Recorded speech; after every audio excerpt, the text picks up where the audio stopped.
Welcome to the exam Guru YouTube channel. This is Pradeep. आज की video में मैं आपको ब्रिक्स और जितने भी मैंने टॉपिक कराए थे आपका, चाहे फ़िलिस्तीन और इज़राइल का बीच में जो विवाद हुआ उन सब के ऊपर, मतलब इस चैप्टर के कंप्लीट वीडियो तो मैं बना ही चुका हूँ, आपने देखा होगा 2 पार्ट्स में। साथ ही साथ में इनके आज हम करेंगे क्या, क्वेश्चन आंसर, कौन कौन से इंपॉर्टेंट क्वेश्चंस हैं। ठीक है, तो आइए क्वेश्चन आंसर चालू करते हैं। कुछ MCQs करेंगे, देन आफ्टर हम क्या करेंगे, फुल डिटेल वाले क्वेश्चन करेंगे। क्लियर? तो चलिए, पहला क्वेश्चन जैसे कि आपको दिया है, ब्रिक्स का पूरा नाम क्या है। तो आप जानते हैं कि ब्रिक्स का पूरा नाम है, एक्चुअली में ये नाम नहीं है, एब्रिविएशन ऑफ द कंट्रीज़ है। ठीक है, ये कंट्रीज़ के नाम है। ओहो, एक सेकेंड, या BRICS, ब्राज़ील, रसिया, इंडिया, चाइना, साउथ अफ्रीका। ठीक है, जो 2010 में जुड़ा और 2011 में इसमें क्या हुआ, पहला सम्मेलन किया। ठीक है, next question, BRICS New Development Bank का मुख्यालय कहाँ पर है। जो आपका ब्रिक्स न्यू डेवलपमेंट बैंक है उसका मुख्यालय कहाँ है, ये MCQ क्वेश्चन दिया है। जैसे चाइना में है, रूस में, अफ्रीका में है, फिर चाइना के संघाई में है, तो वो चाइना के संघाई में है। SCO का भी यहीं पे ही है।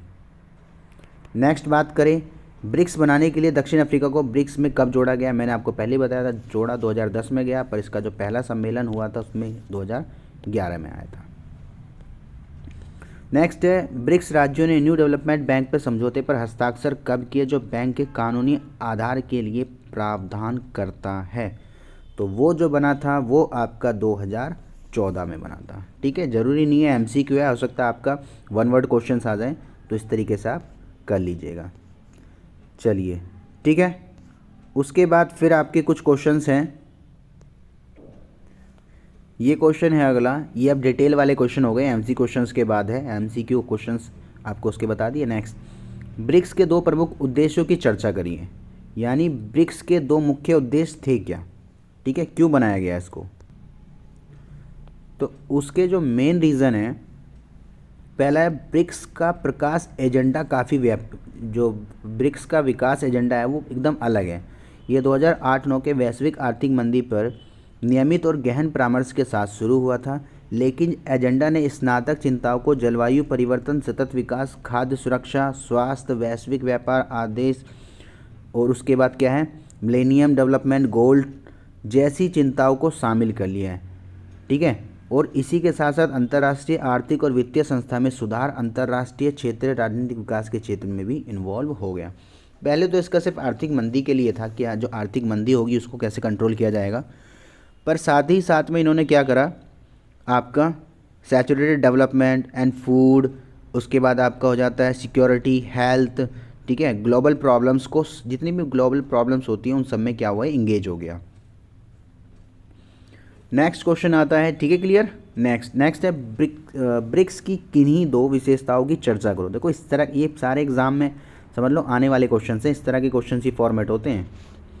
चलिए, ब्रिक्स की किन्हीं 2 विशेषताओं की चर्चा करिए। ब्रिक्स, पहला, देशों की जनसंख्या दुनिया की 40% है, मैंने आपको बताया था, और इसका जो हिस्सा है GDP में वो 30% है, और इसने महत्वपूर्ण आर्थिक इंजन के रूप में देखा जा सकता है, और इसका विकास बहुत तेज़ी से हो रहा है, ये मार्केट बहुत तेज़ी से बढ़ रहा है। नेक्स्ट क्वेश्चन करें, ब्रिक्स बैंक या न्यू डेवलपमेंट बैंक से आप क्या समझते हैं। ब्रिक्स बैंक को ही न्यू डेवलपमेंट बैंक कहते हैं। नई दिल्ली 2012 में आयोजित 4थे ब्रिक्स शिखर सम्मेलन में एक ऐसे बैंक की स्थापना मार्ग प्रशस्त किया गया जो ब्रिक्स सदस्य से बुनियादी ढांचों और सतत विकास परियोजनाओं के लिए संसाधन जुटाने में मददगार हो सकता है। एक्चुअली क्या था, जैसे कंट्रियों को क्या होता है, फाइनेंशियली हेल्प भी चाहिए होती है, तो फाइनेंशियली हेल्प के लिए इस बैंक का निर्माण किया गया था।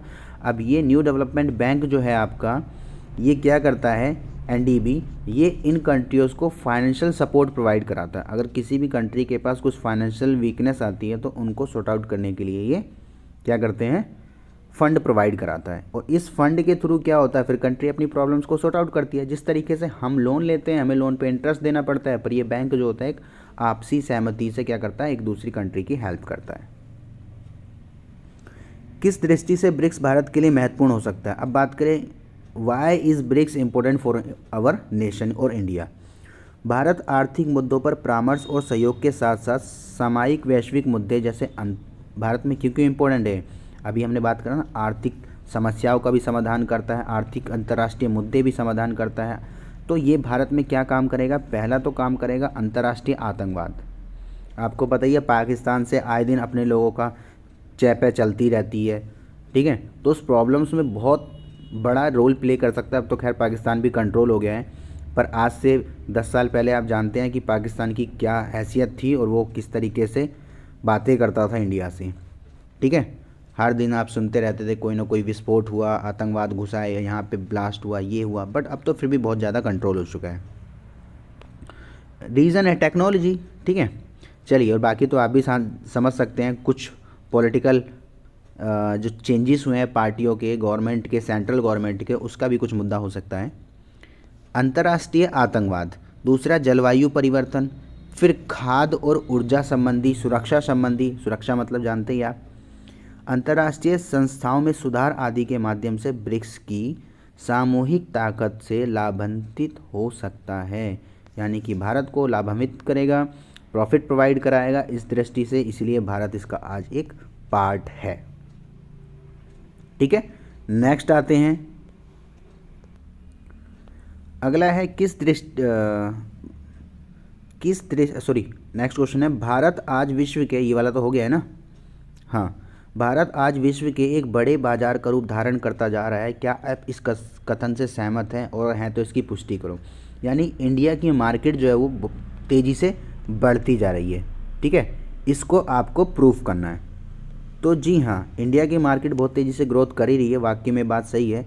21वीं सदी में भारत सब जुबान में आते ही दिमाग में एक छवि उभर आती है, जिससे भारत की तरक्की करता हुआ विकासशील देश जो है विकसित की तरफ बढ़ रहा है। विकासशील का मतलब जो ग्रोथ कर रहा है, विकसित मतलब जहाँ गरीबी वरीबी लगभग ख़त्म ही है। अब भारत की अर्थव्यवस्था दुनिया की सबसे मजबूत अर्थव्यवस्थाओं में से एक है और आदर्श लोकतंत्र देश है। भारत एक आदर्श लोकतांत्रिक देश है। लोकतंत्र तो बहुत सारी कंट्रियों में, पर एक जो रेपुटेड लोकतंत्र होता है वो भारत में ही है। विश्व में सबसे ज़्यादा आबादी वाले देश में भारत दूसरे स्थान पे, आप जानते हैं इस बारे में। नेक्स्ट, पहले पे कौन है? फर्स्ट आपको बताना है सबसे ज़्यादा पॉपुलेशन इन द वर्ल्ड कहाँ है। आंसर कमेंट बॉक्स में आप मेंशन करिए। चलिए, नेक्स्ट है आपका, मेक इन इंडिया योजना किसके द्वारा कब लागू की गई? Make in India, actually Modi ji इसलिए फेमस ही हुए थे।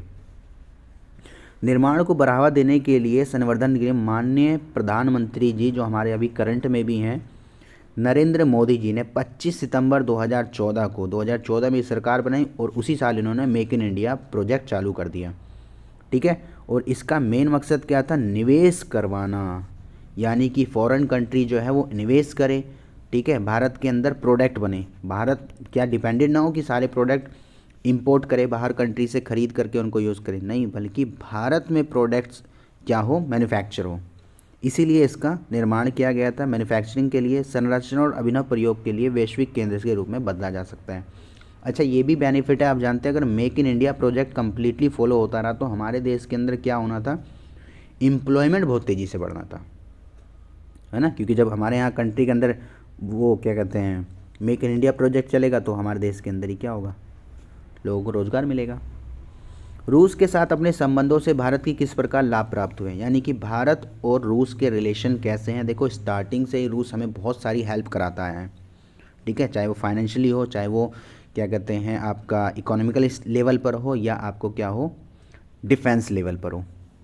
पहला, कश्मीरी मुद्दा में हमेशा साथ देता है रूस हमारा। दूसरा, ऊर्जा की पूर्ति करता है। अंतर्राष्ट्रीय आतंकवाद पर जानकारी साझा करता है हमारे साथ, और यहाँ तक कि मध्य एशिया तक पहुँच है हमारी।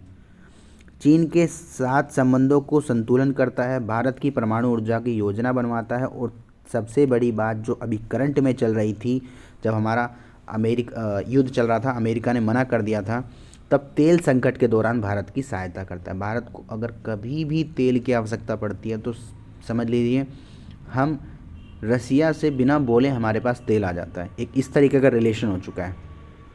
और जानते ही हैं व्लादिमीर पुतिन जो है बहुत अच्छे फ्रेंड है हमारे मोदी जी के। चलिए, last question for today, Bharat के साथ अपने संबंध के रूप में किस प्रकार के लाभ प्राप्त हुए? अच्छा, ये भी ध्यान रखना है, ये मत सोचना लास्ट क्वेश्चन का मतलब ख़त्म ही हो गया। अब हम 6 मार्क्स के क्वेश्चन करेंगे, या आपके 2 और 3 मार्क्स वाले हैं। भारत के साथ अपने संबंध के रूप में रूस को किस प्रकार लाभ हुआ। अब रूस को क्या बेनिफिट मिलता है भाई, भारत रूस के लिए दूसरा सबसे बड़ा हथियार बाजार है। अब हम भी आजकल रूस को अच्छे खासे वेपन्स प्रोवाइड करा रहे हैं। भारतीय सेना को अपने अधिकांश हार्डवेयर रूस से प्राप्त होते हैं, ठीक है। जो हम वो होते हैं ना हार्डवेयर मटेरियल्स होते हैं किसके लिए, वेपन्स के लिए, वो सब हमारा एक्सपोर्ट इंपोर्ट होता है। भारत रूस से एक तेल आयात करने वाला देश है, और भारत ही साथ क्या है, तेल भी इंपोर्ट करता है भाई। तेल भी उनको हम इंपोर्ट करते हैं और कुछ हम रॉ मटेरियल उनको प्रोवाइड कराते हैं। तो ये कुछ क्वेश्चंस थे। आई होप आपको सारे क्वेश्चंस पसंद इम्पोर्टेंट तो हैं ही, खैर पसंद तो आने ही है, उसमें कोई दो राय वाली बात नहीं है, नो इफ़ नो बट। सो क्या है, आप क्या करेंगे, इन क्वेश्चनों की प्रैक्टिस करेंगे, और साथ ही साथ में अगर आपने अभी स्ट्रैटेजी अपने बोर्ड एग्ज़ाम की नहीं बनाई है तो बना लो, क्योंकि आपके एग्ज़ाम जानते ही आप, बोर्ड एग्ज़ाम की डेट शीट आ चुकी है। सीबीएसई बोर्ड का एग्ज़ाम चालू हो रहा है, फैब में ही स्टार्ट हो गए हैं एग्ज़ाम, मिड फैब से स्टार्ट है, डेट शीट आ चुकी है, उसकी मैं ऑलरेडी वीडियो बना चुका हूँ। अगर आपके नहीं देखे तो वो भी आप जा करके देख सकते हैं, ठीक है। तो फ्रेंड्स, इसको आप क्या करेंगे, अच्छे से स्टडी करेंगे। अच्छा, मेरा एक दूसरा भी यूट्यूब चैनल है जिसका नाम है द कॉन्सेप्ट क्लासेज, जहां हम अपनी एक बहुत ही पावरफुल टीम के साथ आईआईटी, नीट और जेई, नीट जेई क्या कहते हैं, आईआईटी जेई और नीट सीए फाउंडेशन की क्या करते हैं, क्लासेस चलाते हैं। वहाँ पे हमारे जो टीचर हैं वो सारे के सारे आउटसाइडर हैं, यहाँ का कोई भी नहीं है, बहुत दूर के हैं, अच्छी खासी फैकल्टी है। उनको बुला करके हमने कोचिंग स्टार्ट कराया है। तो ऑनलाइन भी आप क्लास देख सकते हैं। वो जो हमारा कोचिंग है वैसे भी इस उत्तर प्रदेश में है, डिस्ट्रिक्ट सिद्धार्थनगर में। तो आप चाहे तो उस चैनल को भी सब्सक्राइब कर सकते हैं अगर आपको नीट जेई से रिलेटेड कोई भी वीडियोस चाहिए हो तो, ठीक है। चलिए फ्रेंड्स, मिलते हैं फिर नेक्स्ट वीडियो में। आज के लिए इतना ही। Good day, have a nice day, bye bye.